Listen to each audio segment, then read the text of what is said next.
நீ எங்கு செல்கிறாய் சனி?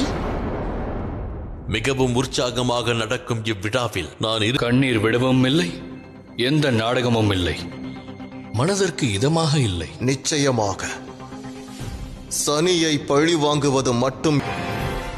ஆச்சரியமாக உள்ளது. சூரிய குடும்பத்தின் மருமகளை நீ இப்படி அவமானப்படுத்துவாயா சனி? மறந்து விடாதே சனி.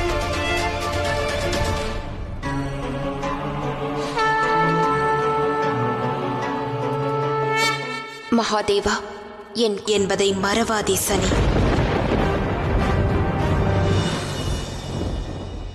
அதனால் உனக்கு மகிழ்ச்சியோ இல்லையோ, நீ பங்களிப்பை அழியுங்கள்.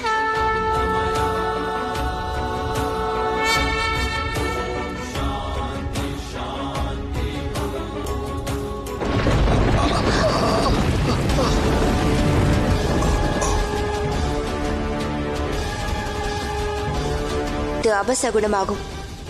அமைதியாக சாயா. அனைத்தும் நன்மைக்கே. விஸ்வகர்மர் அவற்றை சரி செய்து விடுவார்.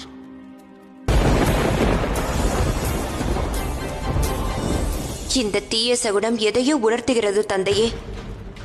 உண்மையில் தாமினியின் கிரக நிலைகளை சாந்தப்படுத்துவதற்கு இதை தவிர வேறு எந்த சிறந்த வழியும் இருப்பதாக தோன்றவில்லை. தேவி சாயா, விஸ்வகர்மா இதை பாட்டுகிறது. நான் இப்பொழுது சூரியலோகத்தில் இருக்க வேண்டும் என்று ஏன் என்னுடைய மனதிற்கு தோன்றுகிறது? சனி, நீ நினைப்பதை தனிமையில் தெளிவுபடுத்துவதே மிகவும் சிறந்ததாகும். தாங்கள் கூறியது சரியே. தாங்கள் எனது தமையனின் வருங்கால துணையாவீர். ஆதலால் தங்களின் வாக்கை நான் மீறுவது முறையானதல்ல. முழுமைப்படுத்தியாக வேண்டும்.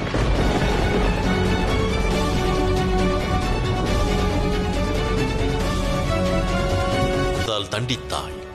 எவர் கர்மத்தின் தர்மத்தை மீண்டும் மீண்டும் புரிய வைத்தும் புரியவில்லையோ அவரை தண்டிக்க தண்டனை அளிப்பவனாக மாறிவிடு சனி. உன்னை எச்சரிக்கிறேன் சனி.